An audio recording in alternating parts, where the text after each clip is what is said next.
반갑습니다. 구독자분들과 함께 성장하는 유튜브 밀리터리 채널 생활탐구입니다. 2019년 5월 4일과 5월 9일 북한은 두 번의 단거리 미사일을 발사했습니다. 수많은 기사들이 쏟아져 나왔고 미사일 도발에 대해서 국내외 언론과 전문가들 사이에서는 의견이 분분했습니다. 기사 유형을 대충 살펴보면 경제 제재에 의한 최후 발악이다. 미국을 압박하기 위함이다. 단순한 훈련이다. 미사일이다 아니다. 그냥 단거리 비행체다. 단거리 전술 유도 무기이다. 등등 발사체의 성격에 대해서만 집중 보도하고 있었습니다. 하지만 밀리터리를 사랑하고 한국 국방을 걱정하는 우리 밀덕후 분들이 주의 깊게 생각해야 될 부분은 따로 있습니다. 첫째, 복사 붙여넣기식의 북한판 이스칸데르 미사일 관련 기사들을 그냥 받아들이지 말고 기사들을 비교 분석해봐야 합니다. 둘째로 한국 언론과 미 국방부가 발표한 미사일의 유행에 대한 비교 분석이 필요합니다.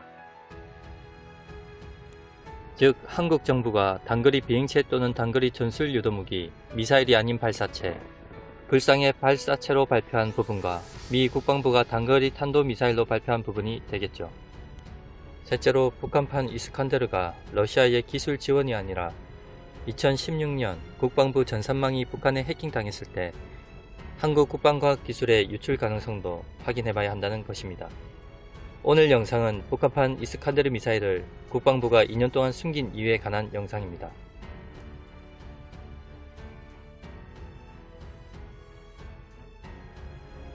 생활탐구 채널은 좌파 우파 정치적 편향이 없습니다.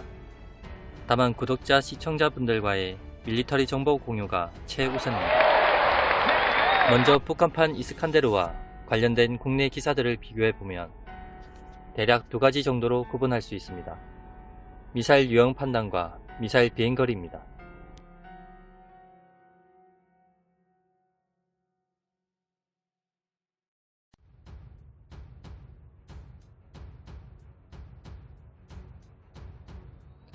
누리꾼들은 북한판 이스칸데르를 한국 정부가 초기의 단거리 비행체, 단거리 전술 유도무기, 불상의 발사체 등으로 발표한 것에 대해 북한 눈치보기 또는 실제 정보 부족 등의 이유로 지금도 논란이 되고 있지만 현재는 북한의 신형 단거리 탄도미사일로 의견이 모아지고 있습니다.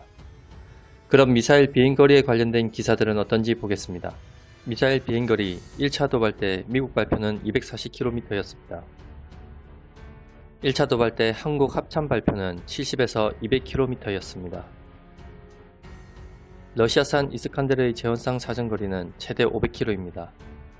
군사분계선 인근에서 쏘면 남한 전역이 사정권입니다. 실제로 45도 고각 발사 시에는 900km까지 날아갈 수도 있는 물건이죠. 실제로 밀리 매니아들 사이에서도 논란이 된 이유가 이번 발사가 북한이 저각 발사로 낮게 발사하고 사거리를 줄였다는 것인데, 만약 실전이었다면 낮은 고도로 날아올 때 현재 한미가 보유한 사드나 패트리어트로는 요격이 어렵습니다. 북한이 쏜 미사일은 고도 45에서 50km로 비행했습니다. 이렇게 되면 고도 50km 이상의 탄도탄을 요격하는 사드로는 요격이 어렵고 최대 사거리 40여 km인 패트리어트로도 요격이 어렵습니다. 하지만 현재 한국군 관계자들은 북한판 이스칸데르가 러시아산과 동일한 성능은 아닐 것이라고 판단하고 있으며 하층 방어 시스템인 한국형 미사일 방어 체계가 단독으로 북한판 이스칸데르를 방어하기에는 부족하지만 2023년까지 요격고도 40km 이상의 패트리어트3 MSE를 도입하면 M3과 포괄적 운용으로 충분히 방어할 수 있다고 판단하고 있습니다. 그러나 만약 러시아산만큼 성능을 보여준다면 문제는 정말 심각해집니다. 순항속도 마 7 이상, 낙하속도 마 10, 복잡한 비행 궤적, 20G 정도의 해피기동, 원형 공산오차 5에서 7m, 스펙대로라면 요격이 불가능입니다. 그나마 다행인 것은 지난 9일 북한이 쏜 탄도미사일은 고도가 47km였고 하강 단계에서 마 6의 속도였다는 것 정도죠. 그럼 마지막으로 언론과 군 관련자들 주장대로 북한판 이스칸데르는 과연 러시아 기술이 도입된 것일까요? 아니면 지난 2016년 9월에 발생한 국방부 해킹 사건 당시 현무 EB와 관련된 정보가 유출되었는지도 모를 일입니다. 어쨌든 북한판 이스칸데르 기술 유입은 둘 중 하나일 것입니다. 그리고 언론 보도와 다르게 한 국방부는 북한판 이스칸데르의 정체를 최소 2년 전부터 이미 알고 있었던 것 같습니다. 국내 모 언론은 국방부가 불상의 발사체라던 북한판 이스칸데르가 지난 1월에 발간된 2018 국방백서에 이미 등장했다고 밝혔는데, 제가 직접 2018 국방백서를 다운로드하여 확인한 결과 제1장 안보 환경의 변화와 도전, 제3절 북한 정세 및 군사 위협 부분에 도표 1-6 북한이 개발 또는 보유 중인 탄도미사일 종류를 보면 사거리 300에서 1000km대의 단거리 탄도미사일인 SRBM 신형 고체 미사일에 대한 언급이 분명히 있습니다.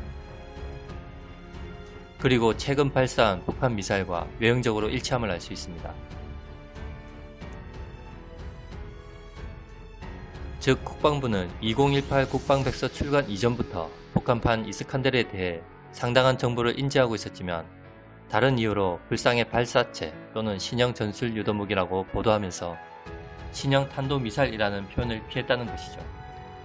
남북한 화해 모드에서 신형 탄도탄이라고 표현하지 못한 것은 정치적인 선택일 수도 있겠네요. 현재 산팔로스 등 주요 외신들도 북한이 쏜 발사체를 사거리 420km대의 단거리 탄도미사일로 평가하고 있지만 밀리터리 매니아 분들이 절대 놓치면 안 되는 부분이 있습니다. 바로 북한이 발사체 기술을 어떤 경로로 보유했는가에 대해 알아봐야 한다는 것이죠. 현재 국내 외신들은 3가지 정도의 가능성을 제기하고 있습니다. 첫째, 북한이 러시아산 이스칸데르를 직도입 또는 상국을 통해 들여왔을 가능성과, 둘째, 북한이 러시아 또는 제3국의 기술 지원을 통해 복제형을 생산했을 가능성, 셋째, 보유 중인 스커드-B 탄도미사일 기술을 발전시켜 재개발했을 가능성이 있습니다. 그리고 마지막 가능성은 생활 탐구의 내피셜일 수도 있지만 2016년 국방부 전산망 해킹 사건 때 한국 국방기술이 상당수 북한에 넘어갔고 현무와 관련된 정보들이 넘어갔을 수도 있다는 점입니다. 당시 국방부 발표에 의하면 해킹 공격에 사용한 IP가 북한 해커들이 주로 활동하는 중국 서양 지역으로 식별되었고 악성 코드도 북한 해커들이 주로 사용하는 것과 유사했습니다. 2016년 국방부 해킹 사건으로 북한의 악성 코드에 감염된 PC는 총 3,200여 대였으며 당시 한민구 국방부 장관 등 고위급 PC도 감염이 되면서 1급 정보들이 상당수 틀렸을 가능성도 높았습니다. 전면전을 수행하는 작전 계획인 작계 5027과 연합군의 대북 군사 작전 계획인 작계 5015 등 1급 정보들이 통째로 틀렸다는 추측도 있었습니다. 마치며 북한판 이스칸데르의 등장으로 난리가 났지만 한국도 강력한 현무 미사일의 다양한 버전과 곧 등장할 현무사는 물론이고 에이테킴스 단거리 전술 유도무기 타우러스 등 막강한 탄도탄과 미사일을 보유 중입니다. 한국의 군사력은 세계 7위입니다. 우리가 가진 힘과 능력에 자신감을 가집시다. 시청해 주셔서 감사합니다. 구독과 좋아요는 기쁨입니다.